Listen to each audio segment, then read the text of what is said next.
एक रचना उस विषय को लेकर, जिस विषय के बारे में कई लोगों ने लिखा भी सही, और एक परिस्थितियों का विषय है।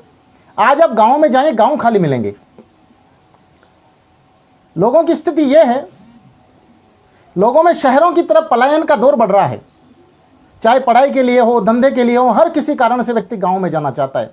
आज से 5-7 साल पहले मैं गांव में गया और उस गांव में जाने के बाद मैंने देखा पूरा गांव लॉकडाउन की तरह सुन्न। दोपहर में मैंने एक बुढ़िया माँ जो बैठी हुई थी, उस बूढ़ी माँ से पूछा, माँ इस गांव में कोई नहीं है क्या? उस माँ ने कहा मुझसे, बेटा गांव में है तो सब, पर सब लोग छोड़कर चले गए हैं। हम गांव में बस बूढ़े बच्चे हैं। जवान और बच्चे या तो रोजगार के लिए या पढ़ाई के लिए गांव चले गए हैं। तब एक कविता का निर्माण होता है। गांव की क्या दुर्दशा है, गांव की क्या स्थिति है और गांव का क्या आग्रह है। कुमलाई है चुनर धानी, कौन चुगाए दाना पानी। केवल अनसुनी कविताएं सुनेंगे आज। कुमलाई है चुनर धानी, कौन चुगाए दाना पानी। इसी सोच में चिड़िया डूबी, आंगन वाली नीम भी सूखी। छितराई है टूटी छत भी, निकल झांकते बाहर खत भी। चूल्हा है पिल्लों का घर, गैया को भी लगता डर। दीवारों तक से चुना, सर सर रिश्ता जाता है। छोड़ नगर की राह तुम्हारा गांव बुलाता है। छोड़ नगर की राह तुम्हारा गांव बुलाता है। गांव का एक बच्चा जब शहर में अपनी पढ़ने जाता है और वो जब 1, 2, 3, 4 महीने तक शहर से अपने गांव नहीं आता है, तो उसकी माँ आज से 8, 10, 15 साल पहले जब मोबाइल नहीं हुआ करते थे, गांव में झाड़ू लगाते हुए वो घर से बाहर आती थी और बाहर देख जाती थी कि मेरा बेटा आया कि नहीं आया। क्योंकि उसके पास बार बार बाहर आने का कोई विषय नहीं होता था, तो झाड़ू लगाकर उस धूल को साफ करने के लिए वो आती और देखती। और इस पंक्ति पर मध्य प्रदेश के एक बड़े लघु कथाकार हैं डॉक्टर सतीश जी दुबे, उनका खूब आशीष रहा मुझ पर। और इस पंक्ति पर उन्होंने लघु कथा लिखी, बुहारिनी। देखिए क्या स्थिति होती है। माँ माहर आहट पर चौखट तक 100 बार बुहारा करती। माँ माहर आहट पर चौखट तक 100 बार बुहारा करती। आते जाते राहगीर को पल पल झांक निहारा करती। माँ माहर आहट पर चौखट तक 100 बार बुहारा करती। आते जाते राहगीर को पल पल झांक निहारा करती। कब आएगा मेरा राजू मन की धीर बंधाने को। हर क्षण बहते नयन नीर से आंचल तक गीला हो जाता है। छोड़ नगर की राह तुम्हारा गांव बुलाता है। छोड़ नगर की राह तुम्हारा गांव बुलाता है। ये दंगे, फसाद, विद्वेष, ये शहरों के नाम। मेरा गांव आज भी शांति से उठता है, शांति से जागता और शांति के साथ सोता है। तब कहना चाहता हूं, वो बगल वाला रहीमन चाचा भी चुप चुप सा रहता है। वो बगल वाला रहीमन चाचा भी चुप चुप सा रहता है। यादों के सागर में बहते कुछ नहीं किसी से कहता है। वो बगल वाला रहीमन चाचा भी चुप चुप सा रहता है। यादों के सागर में बहते कुछ नहीं किसी से कहता है। ईदी और होली का रंग दोनों रखे एक थैली में। बचपन और बुढ़ापा क्या सब बुला दिया ताटखेली में। अब चरखा भी ना जाने क्यों सूत तोड़ता जाता है। छोड़ नगर की राह तुम्हारा गांव बुलाता है। छोड़ नगर की राह तुम्हारा गांव बुलाता है। गांव में बचपन नहीं रहा, प्रकृति के साथ भी बदलाव हो रहा है। एक गांव में जब बच्चे होते थे, वो इस दौर में पत्थर लेकर जाते, आम के पेड़ को पत्थर मारते और कैरी तोड़ कर लाते। जब अगस्त सितंबर का महीना आता, पत्थर लेकर जाते और जामुन के पेड़ को पत्थर मारते और जामुन लाते। वो पेड़ जो हैं उनका मानवीकरण मैंने इस कविता में किया। पेड़ भी तरस रहे हैं कि वो बच्चे कहाँ गए जो हमें पत्थर मारे। एक कोने में पड़ी गिलोलें और कहीं खो गई किलोलें।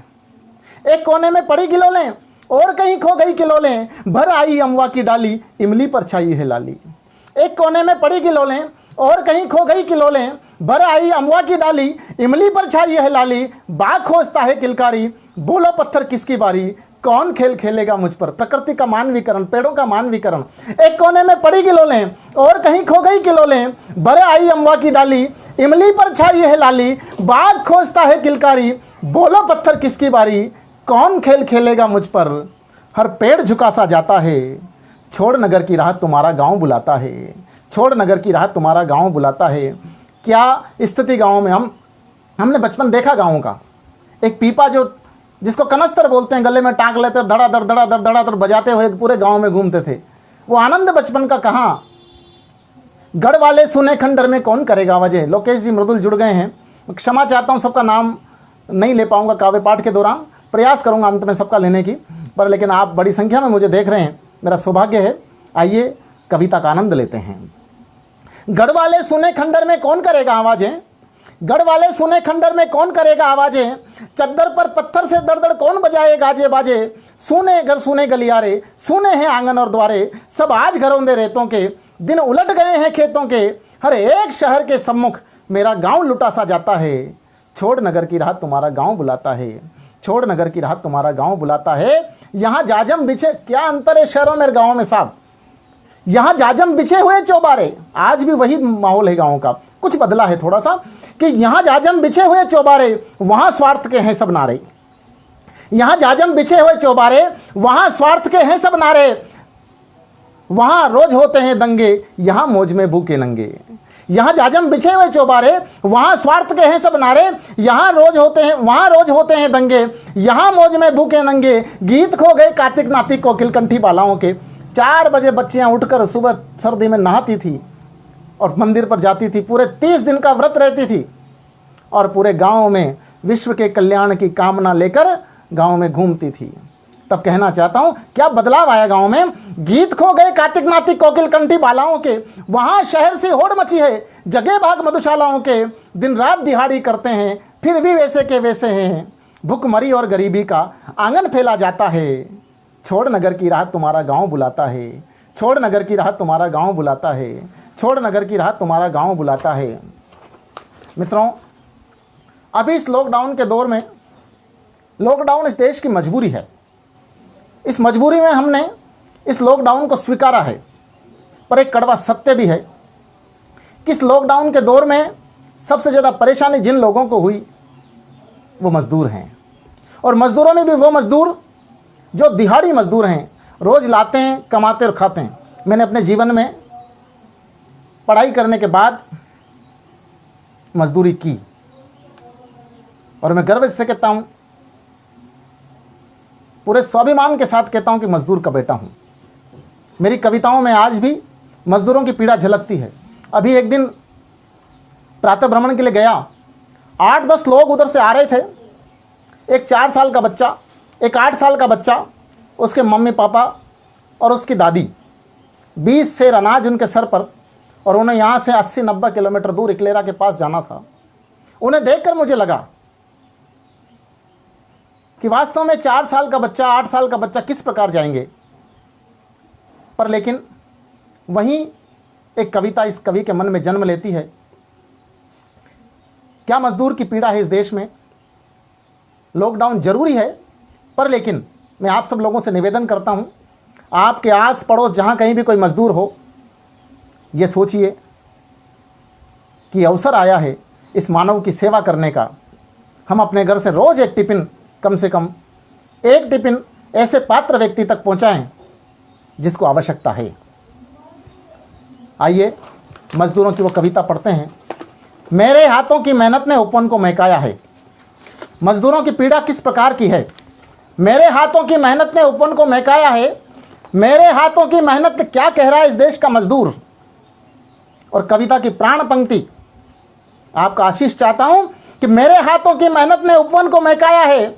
मेरे हाथों की मेहनत ने कुंजों को चहकाया है। मेरे कर्मों के प्रतिफल का सुख भोग रहे तुम। मेरे अनाम उत्सर्गों से श्रेय की चादर ओढ़ रहे तुम। मेरे हाथों की मेहनत ने उपवन को महकाया है। मेरे हाथों की मेहनत ने कुंजों को चहकाया है। मेरे कर्मों के प्रतिफल का सुख भोग रहे तुम। मेरे अनाम उत्सर्गों से श्रेय की चादर ओढ़ रहे तुम। मेरे ही श्रम सावन से सृजन सुधारस बरसे। मेरे ही श्रम सावन से सृजन सुधारस बरसे। फिर भी मेरा लल्ला 2 रोटी को तरसे। फिर भी मेरा लल्ला 2 रोटी को तरसे। एक पीड़ा वो कहता है साहब, पत्थर वाले सब पत्थर हैं, कोई के जाने पीर किसी की। खदानों के मालिक घर बैठे हैं, मजदूर घर आ रहे हैं। बाग के मालिक घर बैठे हैं, मजदूर घर आ रहे हैं। जिस मजदूर ने बरसों उनके परिवार की सेवा की, उन खदानों में अपना पसीना बहाकर, खून बहाकर पत्थर काटा, उन खदान के मालिकों की नैतिक जिम्मेदारी बनती है वो मजदूरों को कहा कि तुम्हारी मेहनत के कारण मेरा परिवार पलता है। मित्र, आज मेरी जिम्मेदारी है इस लॉकडाउन में मेरा परिवार तुम्हारे लिए भोजन की व्यवस्था करेगा, तुम यहीं रुको, पर ऐसा नहीं हो रहा है। पत्थर वाले सब पत्थर हैं, कोई क्या जाने पीर किसी की। पत्थर वाले सब पत्थर हैं, कोई क्या जाने पीर किसी की। बाग का मालिक क्या जानेगा, रोती भी है हीर किसी की। वायु मार्ग से जाने वालों को पत्सुलों का ज्ञान नहीं। मैं ही निर्माता सृष्टा हूं और मुझको ही सम्मान नहीं। मेरे ही सब सुख गीतों को राग दिया है मैंने मीठे स्वर से। सब सुख गीतों को राग दिया है मैंने मीठे स्वर से। फिर भी मेरा लल्ला दो रोटी को तरसे। फिर भी मेरा लल्ला दो रोटी को तरसे। एक पीड़ा, गरीब क्या खा रहे हैं। कल आज के अखबार में मैंने एक पढ़ा, एक गरीब माँ अपने बच्चों को एक गिलास पानी में 1 चम्मच शक्कर और थोड़ा सा आटा, कच्चा आटा घोलकर मिलाकर पिला रही है ताकि वो दूध के भ्रम में पी जाए। लोग कहते हैं गरीबों का पेट है, पच जाती है। परिस्थितियां पचाना पड़ता है। भूखों के पेटों में लकड़ी तक पच जाया करती है। भूखों के पेटों में लकड़ी तक पच जाया करती है, वरना ये सूखी आते यूं ही शोर मचाया करती है। जहां 2 रोटी मिल जाती है वही रैन बसेरा करता हूं। कि भूखों के पेटों में लकड़ी तक पच जाया करती है, वरना ये सूखी आते यूं ही शोर मचाया करती है। जहां 2 रोटी मिल जाती है वही रैन बसेरा करता हूं। नन्हे बच्चों की पीड़ा देख नींद में आहें बढ़ता हूं। इन महलों की चमक दमक मुझ नींव के पत्थर से। फिर भी मेरा लल्ला 2 रोटी को तरसे। फिर भी मेरा लल्ला 2 रोटी को तरसे। क्या कह रहा है एक मजदूर कि मेहनत ही मेरा मंदिर है, मेहनत ही पूजा का घर। मेहनत ही मेरा मंदिर है, मेहनत ही पूजा का घर। श्रम साधना के समय काल में हाथ ही मेरा गुरुवर। कि मेहनत ही मेरा मंदिर है, मेहनत ही पूजा का घर। श्रम साधना के समय काल में हाथ ही मेरा गुरुवर। मेरे ही हाथों में डलकर ये पत्थर भगवान हुआ। जो भगवान की मूर्ति है, उस मूर्ति को बनाने में एक मजदूर का पसीना लगा हुआ है। कि मेहनत ही मेरा मंदिर है, मेहनत ही पूजा का घर। श्रम साधना के समय काल में हाथ ही मेरा गुरुवर। मेरे ही हाथों में डलकर यह पत्थर भगवान हुआ। मेरे ही उत्कृष्ट शिल्प से आज यहाँ सम्मान हुआ। सुख वैभव का दाता हूँ अपने हाथों के बल से। फिर भी मेरा लल्ला 2 रोटी को तरसे। फिर भी मेरा लल्ला 2 रोटी को तरसे। फिर भी मेरा लल्ला 2 रोटी को तरसे। मित्रों, एक बड़ा वर्ग इस देश का, जो इस लॉकडाउन की नींव है, जिसके आधार पर इस देश का प्रधानमंत्री, इस देश का गृह मंत्री और इस देश का राजस्थान का मुख्यमंत्री ये कहता है आप केवल घर रहिए, अनाज की चिंता न करें, देश के भंडार भरे हुए हैं। वो भंडार भरने वाला कौन है? वो भंडार भरने वाला इस देश का किसान, अन्नदाता, इस धरती का सच्चा भगवान। उस भगवान के विषय में कहना चाहता हूं, चिंता न करें, परिस्थितियां है। सरकार ने छूट दिया, आप खेत तक आ जा सकते हैं, अपना माल तैयार करके ला सकते हैं। परिस्थितियां हैं, आज नहीं 5 दिन बाद बिकेगा, पर बिकेगा जरूर। तो तुम ही हल की नौकों से विधि रेखा खींचा करते हो। किसान को निवेदन करना चाहता हूं, उसको अपनी ताकत का एहसास कराना चाहता हूं कि तुम ही हल की नौकों से विधि रेखा खींचा करते हो। तुम ही मरु ऊसर भूमि को श्वेत से सींचा करते हो। तुम ही हल की नौकों से विधि रेखा खींचा करते हो। तुम ही मरु ऊसर भूमि को श्वेत से सींचा करते हो। तेरे ही खलियानों में विश्व पला करता है, मुट्ठी भर दानों से मनु तने ढला करता है। कि तुम ही हल की नौकों से विधि रेखा खींचा करते हो। तुम ही मरु ऊसर भूमि को श्वेत से सींचा करते हो। तेरे ही खलियानों में यह विश्व पला करता है, मुट्ठी भर दानों में मनु तने ढला करता है। कितने उदरों की भूख मिटाकर भी भूखे तुम, फिर भी ये राज मुकुट तुम्हें छला करता है। कितने उदरों की भूख मिटाकर भी भूखे तुम, फिर भी ये राज मुकुट तुम्हें छला करता है। इस मानस के मानचित्र पर कितने स्वप्न उकेरे तुमने। इस मानस के मानचित्र पर कितने स्वप्न उकेरे तुमने। कितने कल्पित बांध बनाए, कितने आज बिखेरे तुमने। प्रतिशोध तुम्हें लेना है सदियों के शोषण का। प्रतिशोध तुम्हें लेना है सदियों के शोषण का। भार उठाना है तुमको जग के पालन पोषण का। फिर से तोरण द्वार सजेंगे। किसानों का समय आ रहा है साहब, आप संगठित रहिए। फिर से तोरण द्वार सजेंगे, गली गली में बिगुल बजेंगे। फिर से तोरण द्वार सजेंगे, गली गली में बिगुल बजेंगे। राज तिलक होगा घर घर, हर कोई उठा जिएगा सर। पर सामंती शासक फिर लाख जजावत लाएंगे, प्रतिरोध बन कहीं घर में आग लगाएंगे। सामंती शासक फिर लाख जजावत लाएंगे, प्रतिरोध बन कहीं घर में आग लगाएंगे। कर सको तुम्हारे हक की रक्षा, कर सको तुम्हारे हक की रक्षा। कुछ ऐसे मार्ग चुनो, हे हलदर के पुत्र सुनो। हे हलदर के पुत्र सुनो। हे हलदर के पुत्र सुनो।